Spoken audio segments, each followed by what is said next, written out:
بسم اللہ الرحمن الرحیم۔ اس کہانی کا نام ہے دی میسن۔ میسن کہتے ہیں مزدور کو، مستری کو، اس طرح کا کام کرنے والے کو۔ تو ویسے تو ویسٹرن رائٹر کی کہانی ہے اور بڑی اچھی کہانی ہے۔ رائٹر کا نام مجھے یاد نہیں، لیکن بہرحال اس کی کہانی بڑی زبردست ہے۔ اس کو میں اب کراچی کے، پاکستان کے پیرائے میں بیان کر رہا ہوں، یہاں کے کانٹیکسٹ میں بیان کرنے کی کوشش کرتا ہوں۔ کہانی یہ ہے بھائی کہ دلدار حسین بہاولپور کے گاؤں سے کراچی میں آیا ہے، دیگر اس علاقے کے لوگوں کی طرح ایک مزدور بن کے آیا ہے یہاں۔ اس نے یہاں ایک چھوٹی سی جھونپڑی ڈالی، اپنی ایک جھگی بنائی ہے سرجانی 7B میں، بالکل کونے میں جا کے، جہاں اکثر علاقہ ابھی صحیح طرح آباد نہیں ہے۔ اور مزدوری ادھر ادھر ڈھونڈنا شروع کیا، مزدوری اس نے کرنا شروع کیا، تھوڑا بہت گھر کا سلسلہ چلا ہے، اور جناب اس کا جو ہے نا وہ روزی روٹی کا کام شروع ہوا ہے۔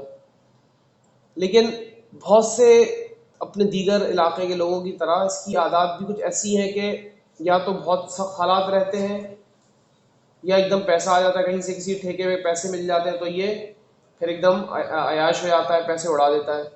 تو زندگی میں اعتدال نہیں ہے، عجیب سی زندگی گزر رہی ہے۔ تو جن دنوں کی یہ بات ہے ان دنوں بھی اس کے حالات سخت چل رہے تھے، اور فاقوں کی نوبت آ گئی تھی گھر میں۔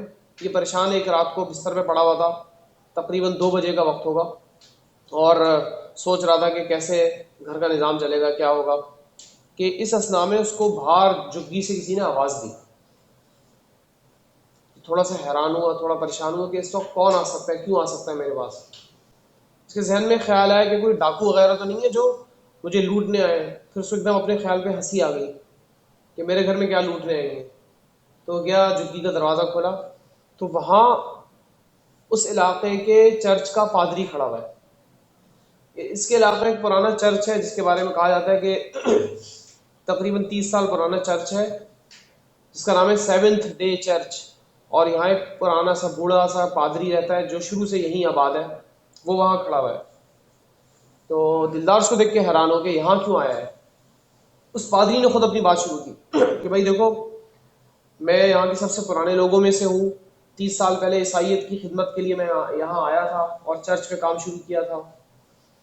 تو میں اس علاقے کو اچھی طرح جانتا ہوں، یہاں کا پرانا آدمی ہوں، اور اب تم سے مجھے جو کام پڑا ہے وہ یہ کہ میں ایک جگہ کچھ مزدوری کروانا چاہتا ہوں، ایک انڈر گراؤنڈ ٹینک بنوانا چاہتا ہوں۔ مجھے امید ہے کہ تم یہ کام اچھی طرح کر سکتے ہو، اس لیے تمہارے پاس آیا ہوں۔ بولو تم یہ کام کرو گے؟ دلدار نے سوچا اس وقت یہ کام کیوں کروانا چاہتا ہے، کیا مسئلہ ہے۔ پھر دلدار نے سوچا کہ چلو جیسا بھی ہے، جو بھی ہے، پیسے اگر دے رہا تو کیا برائی ہے۔ اس نے کہا صحیح ہے فادر جی، کام تو میں کر دوں گا، لیکن میں ایک دن کے 2000 لوں گا۔ تو اس پادری نے کہا کہ 2-3 ہزار کی بات نہیں کرو، میں تمہیں اتنے دوں گا کہ تمہارا منہ کھلا کا کھلا رہ جائے گا۔ تو اس کو بڑی حیرانی ہوئی، اس نے کہا صحیح ہے پھر میں تیار ہوں۔ پادری اس کو لے کے چلا، جھگیوں سے ہوتے ہوتے یہ لوگ آگے بڑھے، پھر سڑک شروع ہو گئی، سڑک پہ کچھ گھر ہیں وہاں، ان سے گزرتے چلے جا رہے ہیں۔ پھر اس سڑک کے آخر میں یہاں کے پرانے سیٹھ کی، بڑے مالدار آدمی کی کوٹھی ہے، بڑی پرانی بنی ہوئی، اس کا نام ہے نصیر جوکھیو۔ اس کی کوٹھی سے گزرتے ہوئے یہ لوگ اب ذرا کچے میدان کی طرف اتر گئے، کچا سا غیر آباد سے علاقہ، اس پہ اتر گئے اور چلتے چلے جا رہے ہیں۔ دلدار کو حیرت ہے کہ یہاں کیا یہ تعمیر کروائے گا۔ خیر ایک جگہ جب آگے بالکل جھاڑیاں جھاڑیاں آ گئی تو پادری رک گیا، اور اس نے دلدار سے کہا کہ دیکھو میرے کام کی ایک شرط یہ ہے کہ جس جگہ میں تمہیں لے کے جا رہا ہوں اس جگہ کا تم راستہ نہیں دیکھو گے۔ دلدار کو اس بات میں بہت حیرت ہوئی، کیا مطلب اس بات کا، کیسا کام ہے، کیا ہے۔ خیر وہ پھر بھی خاموش رہا، اس نے کہا چلو مزدوری کر کے دیکھتے ہیں کہ اگر کام سمجھ میں آیا تو اچھی بات ہے یار، اس سے کیا فرق پڑتا ہے کہ جگہ سمجھ میں آتی ہے، نظر آتی ہے، نہیں آتی۔ پادری نے اس کو کپڑا دیا کہ یہ اپنے سر آنکھوں میں باندھ لو، اپنی اچھی طرح اپنی آنکھوں میں لپیٹ لو، اور راستے کے بارے میں مجھ سے کوئی سوال نہیں کرنا، میں تمہیں لے کے چلوں گا، تم چلتے رہنا۔ دلدار نے کہا صحیح ہے۔ پادری نے اس کی آنکھوں میں پٹی باندھ دی، اور پھر وہ دلدار کو لے کے، ایسا لگا دلدار کو کہ کسی زمین کے نیچے کے راستے پہ اتر رہا ہے، جیسے کوئی زیر زمین راستہ جا رہا ہے، اس پہ دونوں اترتے چلے جا رہے ہیں۔ خیر دلدار اس کا ہاتھ پکڑے چلتا رہا، کافی نیچے اترنے کے بعد پھر ٹیڑھے سیدھے راستے شروع ہو گئے، ایسے جیسے زیر زمین سرنگوں میں سے گزر رہے ہیں۔ ہوتے ہوتے ایک جگہ جا کے پادری رک گیا، اور اس نے دلدار سے کہا اب اپنی آنکھوں سے پٹی ہٹاؤ۔ جب دلدار نے آنکھوں سے پٹی ہٹائی، آنکھوں نے آہستہ آہستہ دیکھنا شروع کیا تو اس کو ایک بہت بڑا سا ویران سا کمرہ نظر آیا، جیسے کسی بڑی جگہ کا تہہ خانہ ہو، اور وہاں ایک طرف کچھ کچرا وغیرہ پڑا ہوا ہے، کچھ مٹی کی ڈھیریاں پڑی ہوئی ہیں، کچھ ملبہ پڑا ہوا ہے، عجیب ویران سی جگہ ہے، سمجھ میں نہیں آ رہا کیا جگہ ہے۔ ابھی دلدار کچھ پوچھنے ہی والا تھا کہ پادری نے کہا دیکھو جگہ کے بارے میں بات نہیں کرنا کہ کیا ہے کیسی ہے، چھوڑو تمہارا کام نہیں ہے، تمہیں یہ کرنا ہے کہ وہ جو جگہ سامنے نظر آ رہی ہے وہاں کھدائی کر کر کے ایک اس سائز کا انڈر گراؤنڈ ٹینک بنا ہے۔ دلدار نے سوچا چلو اگر پیسے صحیح دیتا تو یہ کام بھی کر لیتے، کوئی مسئلہ نہیں۔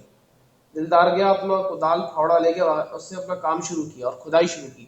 اچھا، دلدار کو اس پہ خوشی ہوئی کہ زمین نیچے سے کچی کچی سی تھی تو بڑی آسانی سے کھدائی شروع ہو گئی، اور جب 2 گھنٹے گزرے تو دلدار نے کہا کافی کھدائی ہو گئی ہے۔ اب 2 گھنٹے بعد اس پادری نے کہا کہ چلو واپس چلتے ہیں، کل پھر میں تمہیں لینے آؤں گا، اب میرے ساتھ واپس چلو، اسی طرح اپنی آنکھوں پہ پٹی باندھو۔ اسی طرح آنکھوں پہ پٹی باندھ دی گئی، اسی طرح اس کو لے کے چلا، اور چلتے چلتے اس کو وہ انہی راستوں پہ چلتا رہا، حتیٰ کہ دلدار کو ہوا کا جھونکا سا محسوس ہوا۔ اس سے اندازہ ہوا کہ وہ دوبارہ اوپر میدان میں آ گئے۔ دلدار نے پٹی ہٹائی تو آہستہ آہستہ روشنی پھیل رہی تھی، یہ لوگ جھاڑیوں کے پاس کھڑے ہوئے تھے، اور دلدار کو اندازہ ایسا ہوا کہ اس جھاڑیوں میں کے اندر سے کہیں سے راستہ بنا کے اس کو لے گیا تھا۔ پادری نے اس کی مزدوری دینے کے لیے اپنی جیب میں ہاتھ ڈالا اور کچھ چھوٹی سی چیز اس کے ہاتھ میں کر کے پکڑائی۔ دلدار کو حیرت ہوئی یہ کیا دے رہا ہے یار، پیسوں کی بات ہوئی تھی، یہ کیا پکڑا رہا ہے۔ جب دلدار نے اس کو دیکھا تو وہ 2 سونے کے بسکٹ تھے۔ دلدار حیران رہ گیا اور خوشی کے مارے اس نے اس پادری کے ہاتھ چوم لیے۔ جلدی جلدی بھاگتا ہوا تقریباً میں گھر پہنچا۔ پھر یہ روزانہ کا معمول ہو گیا، روزانہ دلدار کو لے کے جاتا، اسی طرح کام کرتا۔ دلدار کو اس سے کوئی سروکار نہیں تھا کہ کہاں لے کے جاتا ہے، بس کام کرتا رہا اور روزانہ سونے کے 2-3 بسکٹ لاتا رہا۔ اس کے حالات بدلنا شروع ہو گئے، دن پھر گئے اس کے۔ اس نے اپنی جھگی وگی چھوڑ دی اور اس نے ایک فلیٹ لے لی اسی علاقے میں اپنی کمائی سے، اور ایک سواری بھی خرید لی، اور جناب اس کی زندگی کے انداز بدل گیا، اسٹائل بدل گیا، ہر چیز اس کی بدل گئی۔ اس کے دوست بھی اس سے اب دور ہونا شروع ہو گئے، کچھ وہ اس سے جلتے تھے، کچھ یہ ان سے کتراتا تھا۔ خیر وہ بڑا خوش باش اپنی زندگی گزارتا رہا۔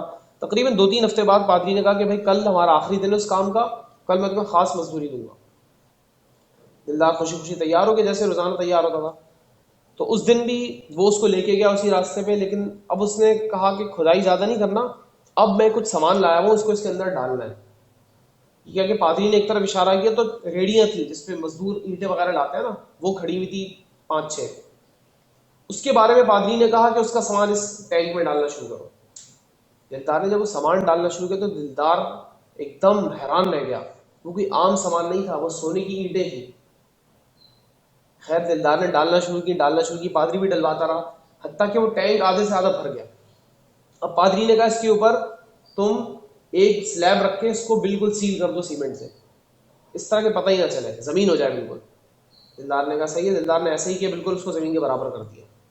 وہ اسی طرح دلدار کو واپس اوپر لے کے آیا، اور دلدار منتظر تھا کہ اب اس کو کچھ دے گا، کچھ زیادہ بسکٹ دے دے گا، 5-6 شاید سونے کے بسکٹ دے دے، لیکن پادری نے بسکٹ نہیں دیے۔ پادری نے اپنی بھاری سی جیب سے کچھ بڑی سی چیز نکالی، اس کے ہاتھ پہ رکھی۔ دلدار نے دیکھا تو وہ سونے کی اینٹ تھی۔ دلدار کی تو بانچیں کھل گئیں۔ دلدار کو اس سے کوئی سروکار نہیں ہے، بالکل نہیں پوچھ رہا کہ بھائی کہاں سے لائے ہو، کہاں سے آتا ہے سامان، یہ سونا کیسا ہے۔ ویسے بھی اس کو خطرہ تھا کہ اگر بتائے گا کسی کو تو خود بھی تو پھنسے گا نا۔ تو اس نے پادری کو شکریہ ادا کیا اور فوراً وہاں سے واپس پلٹ گیا۔ زندگی اچھی گزرتی رہی۔ اس دوران یہ ہوا کہ اس نے سنا کہ قریبی چرچ کے پادری کا، یعنی اسی شخص کا انتقال ہو گیا۔ انتقال ہونا تو کوئی عجیب بات نہیں تھی، لیکن دلدار کو تھوڑا سا حیرت کا جھٹکا اس بات پہ لگا کہ وہاں ایک عیسائی کمیونٹی نے ہنگامہ کھڑا کیا کہ ہمارے چرچ کی بہت ساری ڈونیشن تھی وہ غائب ہو گئی ہے، کیونکہ این جی اوز بھی دیتی تھیں اور مشہور عیسائی فیملیز بھی ہمیں سپورٹ کرتی تھیں، تو کافی دولت ہونی چاہیے تھی ہمارے پاس، ہم تو اور پروجیکٹس شروع کرنے کا سوچ رہے تھے، لیکن اب کچھ بھی نہیں مل رہا۔ کوئی کہہ رہا تھا پادری سے کچھ ناانصافی ہوئی ہے، کوئی کہتا نہیں پادری صاحب کو کچھ نہ کہو، جو 30 سال سے بے لوس ہو کے خدمت کر رہے تھے، سادی سی زندگی گزار رہے تھے، جتنے منہ اتنی بات ہے، لیکن کوئی حل سمجھ میں نہیں آیا۔ دلدار بھی بالکل خاموش رہا۔ اسی طرح تقریباً 5-6 مہینے گزر گئے۔ اب دلدار چونکہ ایک اپنی زندگی کا سٹائل بلند کر چکا تھا اور نخرے بھی بہت ہو گئے تھے، تو چھوٹے موٹے کام تو کر نہیں رہا تھا اور خرچے بہت ہو رہے تھے، تو جتنی بھی دولت ہو اگر عادتیں صحیح نہ ہو تو ختم ہو جاتی ہے دولت. تب دلدار کو بھی گہرے بادل نظر آنا شروع ہو گئے, دوبارہ حالات کے بادل اس کی طرف بڑھنے لگے. اب سارا اس کے پاس جو جمع کیا ہوا تھا اس نے عیاش میں اڑا دیا تھا, شراب کباب میں, گھومنے پھرنے میں, سواریاں بدلنے میں, کس چیز میں اس نے اڑا دیا تھا. اب اس کے پاس کم ہوتا جا رہا تھا, اس کو پریشانی شروع ہو گئی تھی. آخر ایک دن وہ بھی آیا جب اس کو لگا کہ اب ایک ہفتے مزید کچھ نہیں ہوا تو پھر فاقوں پہ آ جاؤں گا میں, یہ حالت بھی آ گئی. اسی پریشانی میں ایک دن وہ گھر میں رات کو بیٹھا ہوا تھا کہ تقریباً 10-11 بجے رات اس کے دروازے پہ دستک ہوئی. اس نے باہر آ کے دروازہ دیکھا تو ایک بوڑھا کمزور سا شخص کھڑا ہوا تھا. اس سے سلام کر کے اپنا تعارف کرایا کہ میں جو قریبی سیٹھ نصیر جوکھیو رہتے ہیں ان کا پرانا ملازم ہوں, اور ان کو اپنے گھر پہ کوئی خاص کام کروانا ہے. تو وہ سمجھ رہے ہیں کہ تم یہ کام کر سکتے ہو, اس سے تمہیں انہوں نے بلایا ہے, بتاؤ تم کب مل سکتے ہو. اس نے کہا میں کل آ جاؤں گا. اس نے کہا صحیح ہے, سیٹھ صاحب کو میں بتا دوں گا. خیر اگلے دن دوپہر کے قریب دلدار وہاں موجود تھا. سیٹھ نصیر کا جو سارا ایک نظام تھا, اس نے حویلی بنائی تھی, بڑی خوبصورت تھی, پرانے طرز کی, بڑی اعلیٰ بنی ہوئی خوبصورت سی ایک حویلی تھی, جس کے راستوں سے راہداریوں سے ہوتا ہوا وہ ایک مہمان خانے میں پہنچا. وہاں پرانے طرز کی ڈیکوریشن تھی, اور سیٹھ نصیر خوبصورت باوقار لمبا چوڑا آدمی تھا, وہ بیٹھا ہوا تھا, بڑا خاندانی باوقار قسم کا آدمی تھا. اس نے وہاں پہلے سے کھانے پینے کی چیزیں بھی رکھی ہوئی تھی. سلام دعا کے بعد مدعا پہ آئے یہ لوگ. سیٹھ نصیر نے بتایا کہ جناب سلسلہ یہ ہے کہ میں یہاں 30 سال پہلے آیا تھا, اور میں نے ایک عظیم الشان حویلی کھڑی کی تھی. میں نے سوچا تھا میرے بال بچے سب میرے ساتھ رہیں گے, لیکن ایک ایک کر کے سب اپنے کیریئر کی وجہ سے ادھر ادھر نکل گئے. پھر میری کوٹھی ویران سی ہو گئی, میں اکیلا رہنے لگا. تو میں نے سوچا کہ کوئی کرایہ دار مل جائے, تھوڑی سی رونق رہے. تو میں نے قریبی علاقے کے چرچ کے پادری کو میں نے نچلا حصہ رینٹ پہ دے دیا تھا. وہ زیادہ کرایہ بھی نہیں دیتا تھا, لیکن میں نے کہا چلو کوئی نہیں یار, رہتا رہے کوئی بات نہیں, کم از کم آباد تو رہے گی نا حویلی. تو وہ سب صحیح ہے, چلتا رہا, کچھ نہ کچھ کرایہ آتا رہا. لیکن آخری دور میں عجیب بات یہ ہوئی, تقریباً اس پادری کے مرنے سے 2-3 ہفتے پہلے یہاں تہ خانے سے عجیب و غریب آوازیں آنا شروع ہوئی. حالانکہ تہ خانہ اس کے استعمال میں نہیں تھا, تہ خانے کا دروازہ تو میں نے لاک کیا ہوا تھا باہر سے, بڑا سا تالا پڑا رہتا تھا, ادھر تو میں نہیں جاتا تھا. تو آوازیں آنے لگی, پادری خود بھی ڈرا ڈرا رہنے لگا. پادری بھی کہنے لگا کہ جناب یہاں کچھ چکر ہے, آسین ہے. کچھ سمجھ میں نہیں آیا. تو میری تو ہمت نہیں کہ کھول کے دیکھوں, لیکن یہ سلسلہ چلتا رہا 2-3 ہفتے تک, حتیٰ کہ آخر میں پادری کا انتقال ہو گیا. تب بھی یہ جو راز تھا کھلا نہیں کیا ہے, اور اب لوگوں میں یہ بات مشہور ہو گئی کہ آسیب رہتے ہیں, اور میری حویلی بدنام ہو رہی ہے. میرا ارادہ یہ ہے میں اس تہ خانے کو اور اس کے اوپر والے حصے کو جہاں پادری رہتا تھا رینوویٹ کروا کے میں اچھے دام بیچ دوں گا, یا کرائے پہ اٹھا دوں گا, تاکہ یہ والا سلسلہ ختم ہو جائے, پھر میں بھی سکون سے زندگی گزار سکوں. تو اس لیے میں نے تمہیں بلایا کہ اگر تم یہ کام کر دو, کیونکہ میں نے سنا تم بڑے باہمت آدمی, تم نے بڑی غربت سے زندگی شروع کی اور تم ایک اچھے عہدے پہ, ایک اچھے مرتبے پہ پہنچ گئے ہو. تو مجھے لگتا ہے تم باہمت ہو, تم یہ کام کر لو گے, ڈرو گے نہیں, فضول اور حام میں خیالات میں نہیں پڑو گے, جنات سے نہیں ڈرو گے. یہ بات سن کے دلدار کی آنکھوں میں چمک آئی. اللہ نے کہا سیٹھ صاحب میں آپ کا انتخاب ہوں, صحیح آپ نے انتخاب کیا ہے. نہ صرف میں یہ کام کر سکتا ہوں, بلکہ اگر جنات وغیرہ کا چکر ہو تو وہ بھی میں حل کر دوں گا. میں نے یہ فن سیکھا ہوا ہے. نہ میں آپ سے مزدوری مانگ رہا ہوں, بس میں اتنا فیور چاہ رہا ہوں کہ آپ مجھے میرے خاندان کے ساتھ یہاں کچھ دن رہنے دیں. میں یہاں کچھ عرصے رہوں گا, ساتھ ساتھ اس کو رینوویٹ کروں گا. رینوویٹ کر کے میں اس کو بہترین کر کے آپ کو دے دوں گا, اور اس کے بعد پھر آپ کا معاملہ آپ جو چاہے کریں. تو سیٹھ نصیر نے کہا اس سے زیادہ اچھی اور کیا بات ہو سکتی ہے, آج ہی آ جاؤ میرے گھر پہ. تو دلدار بھاگا گیا اپنے فلیٹ کی, اس نے ایجنٹ سے قیمت لگوائی, فور سیل لکھ دی اس نے, اپنے خاندان کو وہاں لے کے آ گیا, اور آہستہ آہستہ اس نے اس کو رینوویٹ بھی کیا, اور جو کچھ اس نے وہاں خود دفن کیا تو اس کو بھی نکال لیا, اور وہ اس نے سب اپنے محفوظ مقام پہ منتقل کیا. اور پھر سیٹھ نصیر بھی خوش ہو گیا, کوئی جنات کا چکر نہیں رہا, وہ جگہ اچھی ہو گئی, سب کچھ اچھا ہو گیا. پھر دلدار وہاں سے شفٹ ہو گیا, اور پھر وہ گلشن بلاک 10 میں اپنی ایک حویلی میں منتقل ہو گیا, جس کے قریب اس نے اپنا شو روم کھولا دلدار ڈیکوریٹرز کے نام سے. اور آج وہ لوگوں کو اپنی کامیابی کی کہانی سناتا ہے, لیکن یہ نہیں بتاتا کہ اتنا مالدار بننے کے لیے, اتنی جلدی مال حاصل کرنے کے لیے چوروں سے بھی بڑھ کے چور ہونا پڑتا ہے.